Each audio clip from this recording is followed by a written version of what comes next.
حالانکہ نبی نے کسی کو گالی اسلوب جب بھی اختیار کیجئے.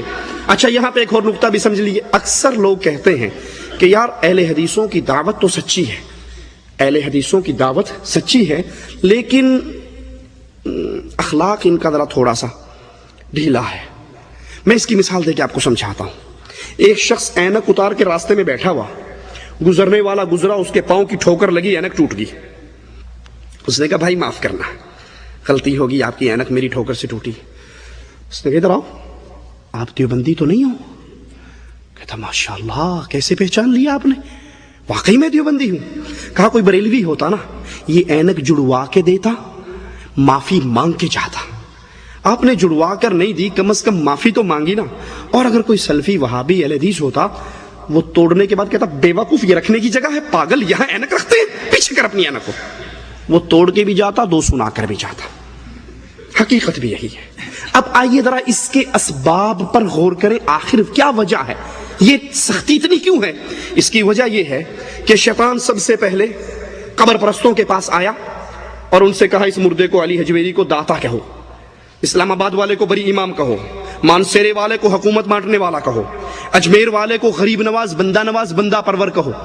اب اس نے قبر پرستوں سے کون سا کام کروایا؟ شرک اکبر کا، شرک اکبر کا کام کروایا.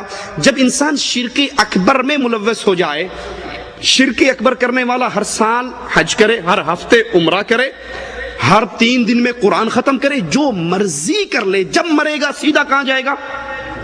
جہنم کے اندر. اب کیا شیطان کو قبر پرستوں کے اخلاق خراب کرنے کی ضرورت ہے؟ نہیں ہے. وہ دوسروں کے پاس آیا، امام پرستوں کے پاس، ان سے اس نے وحدت الوجود کی عقیدے منوائے. مولوی ذکریہ صاحب فضائل صدقات میں لکھتے ہیں اے اللہ جو تو ہے وہ میں ہوں، جو میں ہوں وہ تو ہے. یہ تصوف کا گمراہ ترین عقیدہ انہوں نے آ کے ان سے منوا لیا، چلت پھرت والوں سے. اب جب تصوف کا شرک ان مولویوں میں اس نے داخل کر دیا، اس کو ان کے اخلاق خراب کرنے کی ضرورت ہے، معاملات خراب کرنے کی ضرورت ہے، ان کو غیبت کے راستے پہ چلانے کی ضرورت ہے؟ نہیں ہے. کیوں؟ ان سے بھی اس نے شرک اکبر کسی اور صورت میں کروا لیا اور راہ مستقیم سے ہٹا دیا. وہ مرزائیوں کے پاس گیا، ان سے کہا یہ جو قادیان میں بھینگا، قادیان کا بھینگا کالا جو ہے نا، اس کو رسول مان لو، یہ سٹپنی رسول ہے، اصل رسول محمد صلی اللہ علیہ وسلم ہے، یہ بعد میں کام چلانے کے لیے ہے، اس کو بھی مانو. انہوں نے اس کو ماننا شروع کر دیا، احمد کو ہی رسول اللہ بنا دیا. دائرہ اسلام سے نکل گئے. شیطان کو ان کے عقائد خراب کرنے کی ضرورت ہے. اب جب یہ شیطان چلتا پھرتا چکر کاٹتا ہوا سلفیوں کے پاس، موحدوں کے پاس آیا اور کہا اس مردے کو کہو داتا، اسے پتا ہے کہ یہ مر جائے گا، کبھی نہیں مانے گا. اس نے کہا اچھا ٹھیک ہے، یوں کرو کہ یہ جو حدیثیں ہیں نا، کہو ٹھیک ہے حدیثیں تو ٹھیک ہیں، لیکن فلاں شیخ فلاں حضرت فلاں بزرگ کی بات جو ہے، تو اسے پتا ہے کہ اس نے جواب میں کہنا ہے کہ اگر نبی کی حدیث کے خلاف کائنات میں کسی کی بات آ جائے، میں جوتی کی نوک پہ رکھ کے ٹھوکر مار دوں گا، میں قبول. تو یہاں بھی خراب نہیں کر سکا. اب اس نے سوچا کہ یہ بڑی بڑی خرابیاں تو اس میں پیدا ہوئی نہیں، لہذا اب اس کے لیے اس کا اخلاق خراب کرو، اس کے اندر غیبتیں ڈالو، ان کی آپس میں لڑائی، اختلاف، افتراق ڈالو. اور میں یقین سے کہتا ہوں آپ سارے گمراہ فرقوں کو دیکھ لیجئے، ان میں وہ اختلاف، وہ انتشار نہیں ہوگا جو اہل توحید میں آپ کو نظر آئے گا. کیوں؟ کیونکہ شیطان جتنا یہاں کام کر رہا ہے کہ نہ ان کا عقیدہ توحید بگڑا، نہ ان کا عقیدہ اتباع رسول بگڑا، نہ ان کے منہج سلیم میں کوئی فرق آیا، نہ یہ جمہوریت کو اسلام ماننے کے لیے تیار ہوئے، یہ کسی قسم کی بدعقیدگی میں شریک نہیں ہوتے. تو لہٰذا ان کے نمبر کم کرنے کے لیے ان کو کہیں ان کو عبادات میں کمی دلواتا ہے، کہیں ان کا اخلاق خراب کرتا ہے، کہیں ان کے معاملات بگاڑتا ہے کہ اس نے جنت میں تو چلے جانا ہے لیکن اونچے درجے کی جنت میں نہ جائے، کچھ نہ کچھ تو میں رکاوٹ ڈالوں. تو اللہ کے نبی صلی اللہ علیہ وسلم کی شان کیا ہے؟ مالک فرماتا ہے ہم نے اپنے نبی کو بھیجا، کیوں؟ کہ وہ حکمت کے ساتھ، پیار اور محبت کے ساتھ ہماری دعوت، ہمارا پیغام عام کریں، لوگوں تک پہنچائے. فَلِذَلِكَ فَادْعُ وَاسْتَقِمْ كَمَا أُمِرْتَ وَلَا تَتَّبِعْ أَهْوَاءَهُمْ. پس آپ لوگوں کو اسی اللہ عز و جل کی طرف بلاتے رہیے، جیسا آپ کو حکم دیا گیا ہے اسی چیز کی طرف بلائیے، اور اس پہ مضبوطی سے جم جائیے اور لوگوں کی خواہشات کے پیچھے نہ چلیں.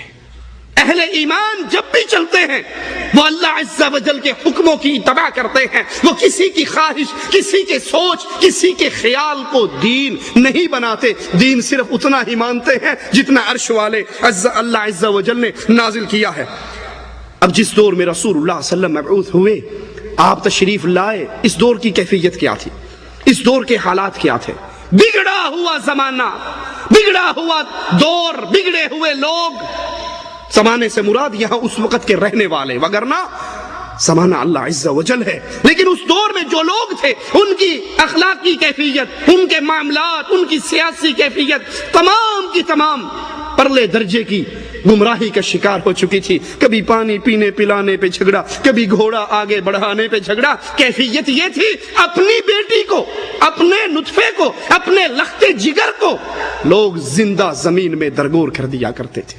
ایک شخص کا واقعہ حدیث میں آتا ہے، اس نے ہاتھ بڑھایا اللہ کے نبی کے پاس آ کر بیعت کرنے کے لیے، اور پھر اپنے ہاتھ کو پیچھے کھینچ لیا۔ نبی نے کہا تو نے ہاتھ آگے بڑھایا پھر واپس کیوں کھینچا؟ کہا ہے اللہ کے نبی صلی اللہ علیہ وسلم مجھے اپنا گناہ یاد آیا۔ آپ نے پوچھا ایسا کون سا گناہ ہے؟ کہتا ہے اگر میں اسلام لے آؤں اور میرا یہ گناہ معاف ہو جائے تو پھر تو لے آتا ہوں، اور اگر یہ گناہ ویسے کا ویسے رہتا ہے تو میرا گناہ بڑا شدید ہے۔ آپ پوچھتے ہیں ساتھی وہ گناہ کیا ہے؟ یہ کہتا ہے اللہ کے نبی 7 بیٹیوں کو میں نے اپنے ہاتھ سے زمین میں زندہ درگور کیا، اور آخری بیٹی کا قصہ سناتا ہے کہ میں سفر پہ تھا، پیچھے بیٹی پیدا ہوئی، میری بیوی نے اس ڈر سے کہ پہلیوں کو بھی مار چکا ہے، اس کو بھی مار دے گا، کسی اور کے حوالے کر دی۔ وہ پڑوس سے آتی، میرے ساتھ کھیلتی، جب اتنی ہو گئی کہ میرا دل لبھانے لگ گئی اور اس کو بھی یقین ہوا کہ اب نہیں مارے گا، تو ایک دن مجھے کہتی ہے کہ جس سے کھیل رہا ہے یہ جس سے کھیل رہا ہے یہ تیری ہی بیٹی ہے، یہ تیرا ہی نطفہ ہے، میں نے تجھ سے پوشیدہ رکھی اس وجہ سے۔ کہا اسی دن میں نے ٹھان لی کہ میں اس کو بھی اس کی باقیوں کی طرح ضرور دفن کروں گا۔ ایک دن میں اس کو لے کر جاتا ہوں، زمین میں گڑھا کھودتا ہوں، بچی کو اتارتا ہوں، پھر اس کو نکالتا ہوں، پھر گڑھا کھودتا ہوں۔ بچی سمجھ رہی ہے بابا مجھ سے مذاق کر رہا ہے، کھیل رہا ہے، اور وہ نہیں جانتی کہ میں اس کا سائز پورا کر رہا ہوں۔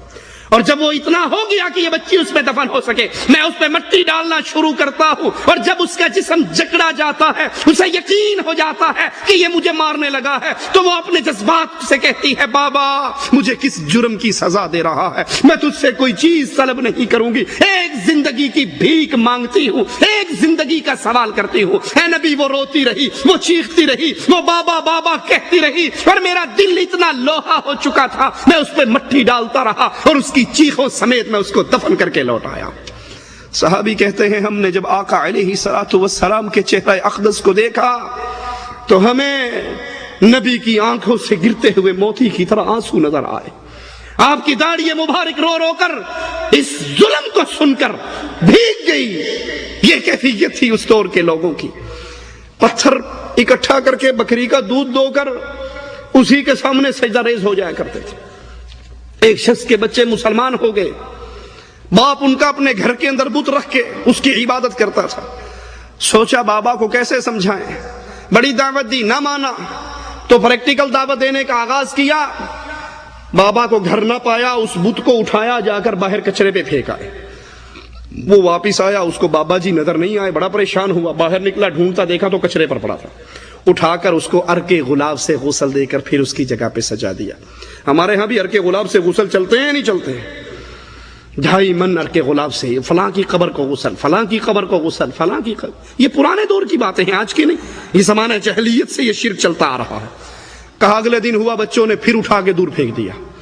2-3 دفعہ جب یہ اٹھا کر بابا جی کو گھر میں لاتا رہا، تنگ آ گیا، تلوار لا کے رات کو اس کے قدموں میں رکھ دی کہ میں بڑا اوکھا ہو گیا ہوں، جیڑا آوے نہ آپ پہ نبڑی، میں اٹھا کے تجھے لا رہا ہوں۔ وہ باز نہیں آ رہا، اب یہ تلوار پڑی ہے، جو تیری توہین کرنے کے لیے آئے اس تلوار سے اس کی منڈی کاٹ دینا۔ لیکن دل سے وہ بھی جانتا تھا کہ یہ کچھ کرنے کے قابل، آج بھی جو شرک کرتے ہیں ان کی یہی کیفیت ہے۔ وہ لوگوں کے سامنے تو واقعات اتنے بڑے بڑے بلند کریں گے، بیان کریں گے، جی آپ نہیں مانتے، بابا ہمارا جیلانی جو تھا اتنے سال کی ڈوبی ہوئی کشتی کو اس نے پھر پار لگا دیا، فلاں بابے نے مردوں کو زندہ کر دیا، فلاں نے یہ کر دیا۔ اور اگر اس سے کراس کویسچن کر کے پوچھو کہ آپ کے بابا جی ماشاءاللہ اتنی بڑی طاقتوں والے ہیں، لیکن اسی بابے کے دربار پہ بہت بڑا لوہے کا غلہ پڑا ہے چندہ ڈالنے کے لیے، اس پہ اتنا موٹا ٹرائسل کا تالا کیوں لگایا ہے؟ وہ جواب میں کہیں گے یہ تالا اس واسطے لگایا کہ بابی چوری کر جاندے نے، تے بابا بابیاں نو کیوں نہیں ڈکدا؟ کہنا نہیں انہوں نے رلیا ہے، یہ انہوں نے کچھ نہیں کہہ سکتا۔ اس کا جادو ان پہ نہیں اثر کرتا. اس نے تلوار رکھ دی کہ اب جو کچھ ہوگا خود نبڑ لینا. اگلا دن آیا